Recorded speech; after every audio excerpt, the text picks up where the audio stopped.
వాడిపోక ముందే నన్ను వాడుకో ప్రభువా.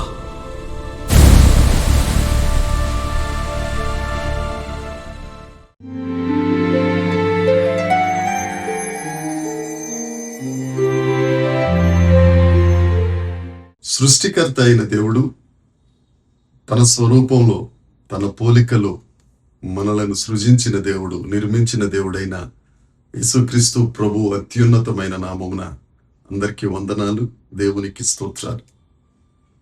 తన స్వహస్తములతో మనల్ని నిర్మించిన దేవుడు మనల్ని ప్రేమించి మనల్ని సజీవ లెక్కలో లెక్కించి మరొక నూతన దినమును మనకు అనుగ్రహించి ఆయనను స్తుతించడానికి, ఆయనను ఆరాధించడానికి, ఆయనను మహిమపరచడానికి ఇచ్చిన ఈ మంచి దినాన్ని బట్టి సమస్త మహిమ, ఘనత, ప్రభావములు యేసయ్యకు మాత్రమే చెల్లునుగాక.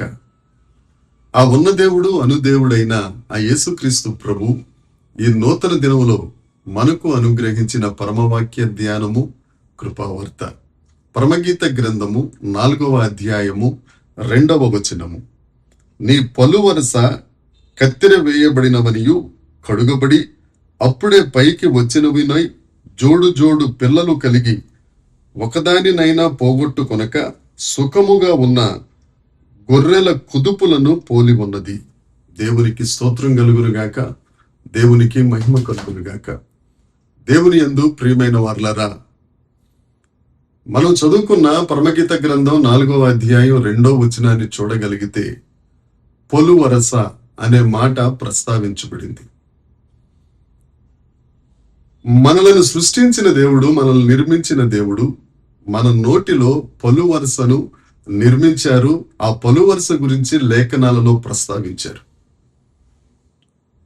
భూమి మీద ఉన్న ఆరోగ్యంగా ఉన్న మానవుణ్ణి మనం గమనించగలిగితే, అది ఆడైనా మగైనా గాని, వారి నోటిలో 2 పలువరసలు ఉంటాయి. ఒకటి పై పలువరస, రెండవది క్రింది పలువరస. ఈ 2 పలువరసలు ఒకే దగ్గర ఉన్నప్పటికీ ఇవి పనిచేసే తీరు మాత్రం వేరుగా ఉంటుంది. వీటి గుణములు మాత్రం వేరుగా ఉంటాయి. క్రింది పలువరసను గనుక మనం గమనిస్తే, మనం మాట్లాడినప్పుడు కానీ, మనం ఏదైనా ఆహారమును తిన్నప్పుడు కానీ ఈ పలువరస కదులుతా ఉంటుంది. పై పలువరస మాత్రం ఎటువంటి స్థానభ్రంశం లేకుండా, కదలకుండా స్థిరంగా ఉంటుంది. దీన్ని బట్టి మనం ఏం నేర్చుకోగలం పాస్టర్ గారు అని అంటే, ఈ లోకంలో కూడా మానవ జాతి అనేకులు దేవుణ్ణి నమ్ముకున్న తరువాత కూడా ఏదైనా ఒక సందర్భం వచ్చి, ఒక శరీరాశ, ఒక నేత్రాశ, ఒక జీవపు డంబము, ఏదో ఒకటి ఎదురైనప్పుడు ఆ పలువరసలు, ఆ క్రిందనున్న పలువరస మాదిరిగా కదిలేవారిగా, కదిలిన తరువాత మరలా దాని స్థానానికి వచ్చినట్లుగా దేవుని వైపు తిరిగేవారిగా మనం చాలా మందిని చూడగలుగుతాం. అయితే దేవాది దేవుడు కోరుకుంటుంది ఏంటంటే, మన దేవుని సన్నిధిలో కదలని వారిగా, స్థిరులుగా, పై పలువరస వలె ఉండాలని దేవుడు మనల్ని కోరుకుంటున్నారు. మనల్ని నిర్మించిన దేవుడు, మనల్ని సృష్టించిన సృష్టికర్త, ఆయన నిజ దేవుడు, లోకరక్షకుడు అని, ఆయన స్తుతి నొందదగిన దేవుడని, ఇజ్రాయేలీయులు చేయు స్తోత్రముల మీద ఆసీనుడై ఉన్న దేవుడు అని ఆయనను స్తుతించుచు, ఆయనను ఆరాధించుచు, ఆయనను మహిమపరచుచు ఆ దేవుని యందు స్థిరమైన వారిగా. ఎందుకంటే మన దేవుడు స్థిరమైన వాడు కదండి. మన దేవుడు కదలని దేవుడు. ఆమేన్. మన దేవుడు మారని దేవుడు. దేవునికి స్తోత్రం. మాట తప్పని దేవుడు. మనము కూడా స్థిరమైన వారిగా ఉండి ఆయనను మహిమపరచు వారిగా, ఆయన ఆశ తీర్చువారిగా మనం ఉండాలి.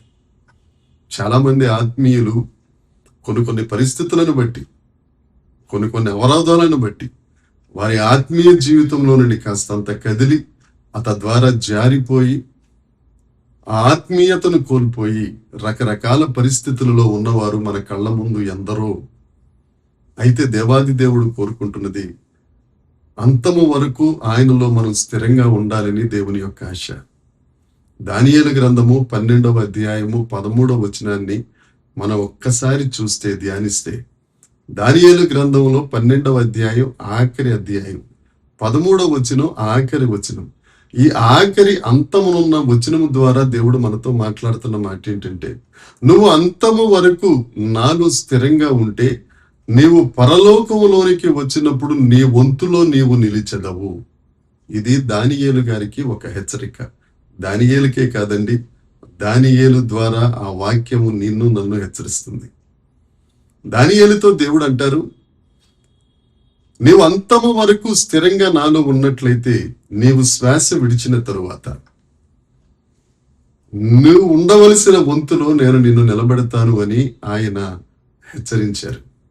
దేవుడిచ్చిన ఈ విశ్వాస జీవితమును, దేవుడిచ్చిన ఈ మహిమకరమైన జీవితమును, దేవుడు మనల్ని రక్షించుకుని ఇచ్చిన ఈ భాగ్యకరమైన జీవితమును అంతము వరకు చెదిరిపోకుండా కదలక పై పొల వరుస వలె మనము స్థిరముగా ఉన్నట్లయితే ఆయన పిలుపు వచ్చినప్పుడు మన వంతులో దేవుడు మనల్ని నిలబెడతారు. మన వంతులో మనం ఉండగలుగుతాం. ఎందుకనంటే యోహాను సువార్త 14వ అధ్యాయంలో యేసుక్రీస్తు ప్రభు అంటారు, మీ హృదయంలోను కలవరపడనీయకుడి, మీ కొరకు స్థలం సిద్ధపరచ నేను వెళుతున్నాను, నా తండ్రి అంటే అనేక నివాసాలు ఉన్నాయి, ఒకవేళ లేకపోతే మీకు తెలియజేస్తాను అన్న మాట మనందరికీ విదితమే కదా. మనం ఉండవలసిన నివాస స్థలం ఒకటి దేవుడు పరలోకంలో స్థిరపరుస్తున్నారు, నిర్మిస్తున్నారు. నువ్వు అంతవరకు నమ్మకంగా ఉంటే నువ్వు ఉండవలసిన నివాస స్థలం ఒకటి అక్కడ ఉంది. ఆ స్థానంలో, ఆ వంతులో దేవుడు నిశ్చయంగా అక్కడ ఉంచుతారు. పరమగీత గ్రంథము 4వ అధ్యాయము 2వ వచనము ద్వారా ఈ పలు వరుస నుంచి మనం నేర్చుకోవాల్సిన ఒక పాఠం, పై పలు వరుస వలె మనము స్థిరంగా ఉండాలి. దానియేలుతో చెప్పిన దేవుడు ఈ దినాన ఈ మట్టి బొమ్మను మరుగుపరుచుకుని నీతో మాట్లాడుతున్నాడు. ఆయన నువ్వు అంతం వరకు స్థిరంగా ఉంటే, అంతం వరకు విశ్వాసంలో కదలని దానిగా నువ్వు ఉంటే, ఆ రాకడ సమయంలో, ఆ పిలుపు సమయంలో, ఆ ఎత్తబడే సమయంలో నీ వంతులో నువ్వు ఉంటావు. స్థిరం తప్పితే ఏం జరుగుతుంది అనేది మీరు ఊహించగలరు. దేవుని యందు ప్రియమైన వర్లారా, క్రింద పలు వరుస కదలుట వలన ఏం జరుగుతుంది అనేది రేపటి దినాన్ని మనం ధ్యానిద్దాం. సమయాభావాన్ని బట్టి ఈ పలు వరుస గురించి కొద్ది మాటలు క్లుప్తంగా మనము వివరించుకున్న ఈ మాట దేవుడు మనందరి హృదయములకు అర్థమయ్యే రీతిగా బోధించునుగాక.